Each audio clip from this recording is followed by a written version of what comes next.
Ms. Malfino probably said it yet best, and I get this often, and they don't envy my position, and this is the worst part of my job. But I worked hard to get here, and it's my job. Part of my job, it's several things, and this is your 10th DWI. It's not your 5th. It's not your 8th. It's the 10th. I'm sorry, I'm very nervous today. I'm asking you, please do not send me back to prison. I am definitely headed in the right direction. Your last sentence was for 15 years in prison. The one before that was for 10.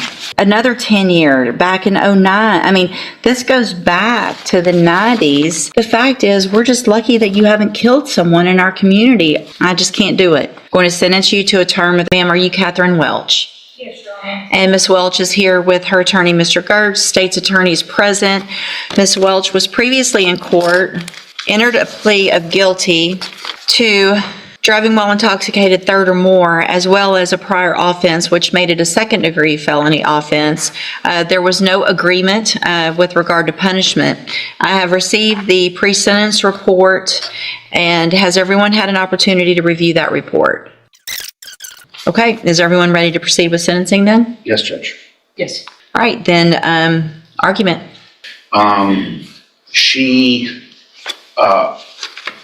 Sometimes it's easy to look at one side of the ledger, the rap sheet or the criminal history, and think that defines this person.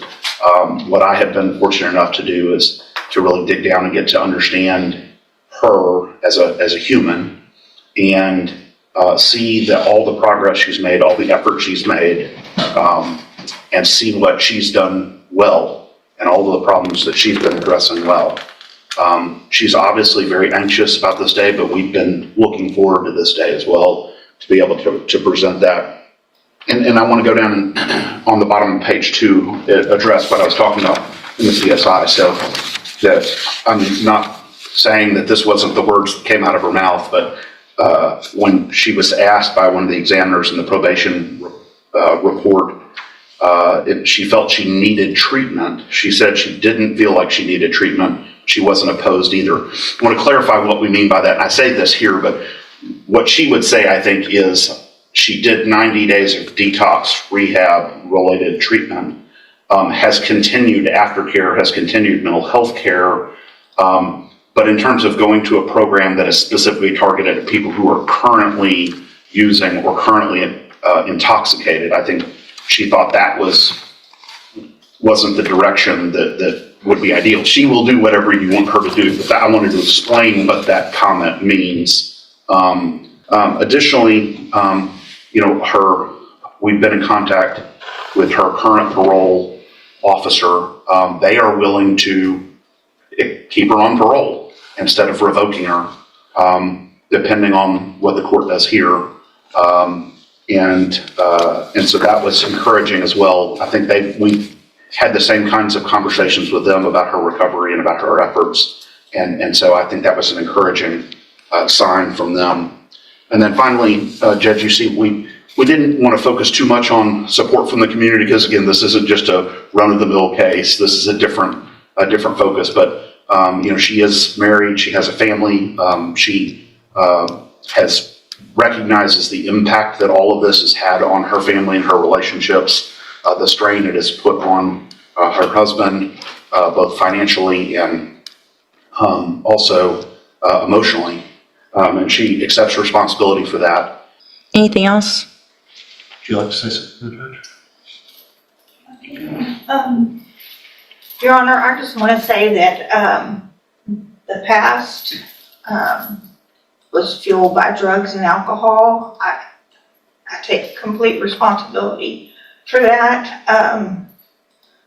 I did not know from very young when things happened in my life that it could have been, some of it could have been treated and stopped earlier if I had gotten help for my mental health. That after I received this DWI, that helped me get myself to a place that I could go into a treatment program and deal with some of those past traumas. In the past, I didn't. I medicated and drank to just forget about the pain, just numb myself out. I didn't know how else to deal with that. Until when I got on my mental health meds, and I have bipolar, I have PTSD, and my mind back then was very chaotic. And I just want to say, after I had my mental health meds, I was able to go through treatment at Santa Maria in Houston, and that place really saved my life. I did extensive 90-day treatment with trauma counselors. It was a trauma-informed community there. And also, when I completed that, I worked an outpatient program, but I still lived on their facility. I went to the sex trafficking and recovery program, and I was in that for about 8 months, where I got the state paid for the counseling for trauma still. And I just worked really hard in that. I got a job while I was in there.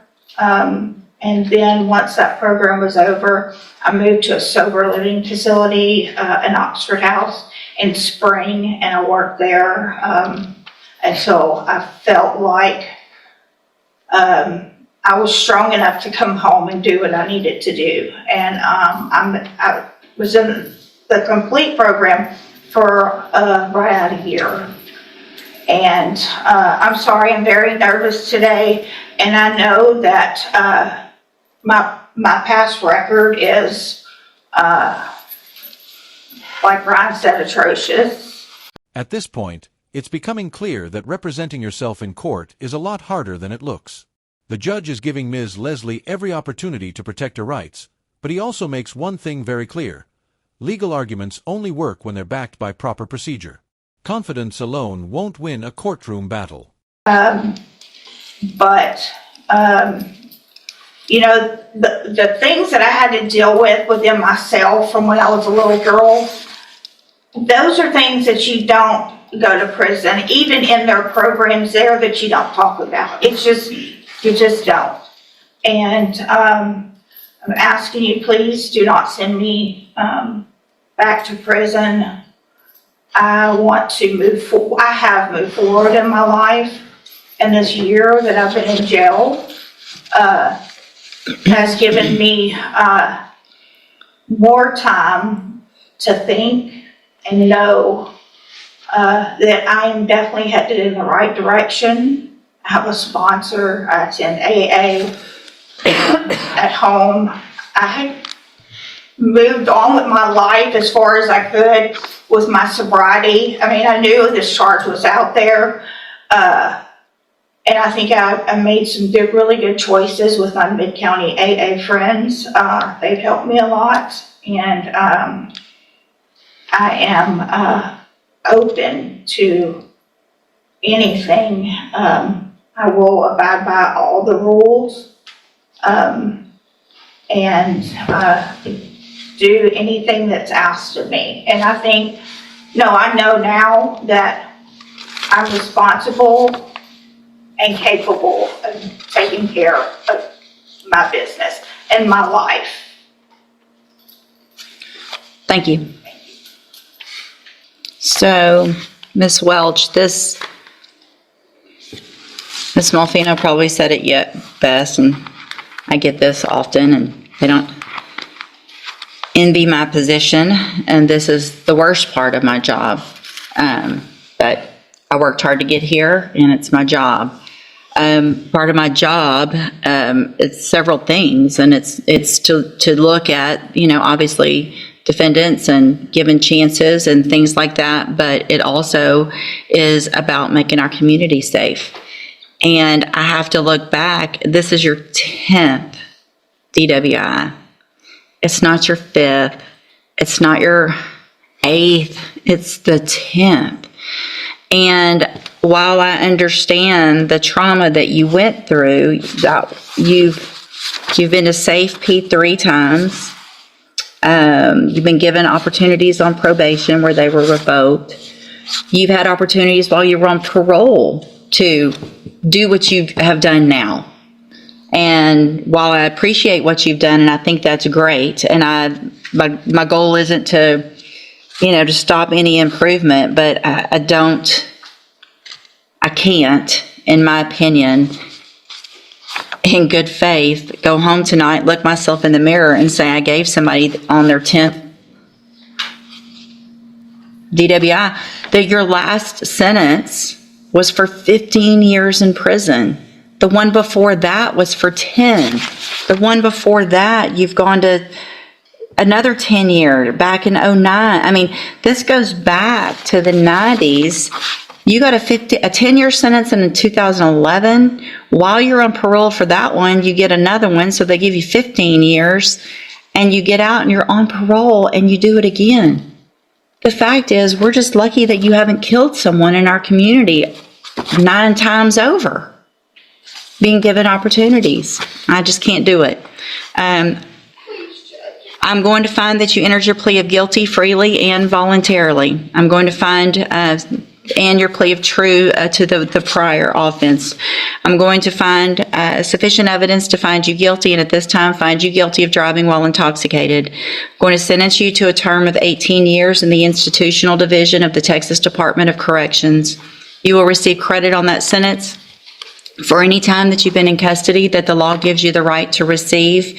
You're going to be handed a trial court certification that shows this was not, well, I guess there was an agreement because the waiver of the enhancement, which could have been a 25 to life, as Mr. Gertz said. So I'm going to hand you the certification that shows this was an agreement. You've waived your right to appeal. I'm also handing you a written admonishment regarding your ineligibility to possess a firearm or ammunition. Possession, because of the judgment entered against you, you're ineligible under Texas law to possess a firearm or ammunition. Possession of a firearm or ammunition could lead to charges against you. You should read the written admonishment I provide you. If you have any questions about that, you can talk to Mr. Gertz. And Ms. Welch, I take no pleasure in this. This is extremely difficult for me. I understand to some extent addiction, and I understand that you are on a better path. However, there have been plenty of opportunities in the past where you were on a better path and you got back out and you got back on our roads again. And so good luck to you, ma'am. Thank you, Mr. Gertz and Ms. Malfino. Court will be adjourned. And that's where this hearing comes to an end. Instead of turning the courtroom into a battle, the judge gave the defendant another opportunity to prepare properly and even reminded her that having an attorney could make a real difference. In court, knowing your rights is important, but knowing the legal process matters just as much. If you enjoyed this courtroom breakdown, don't forget to like, subscribe, and turn on the notification bell so you never miss another dramatic courtroom moment. Thanks for watching.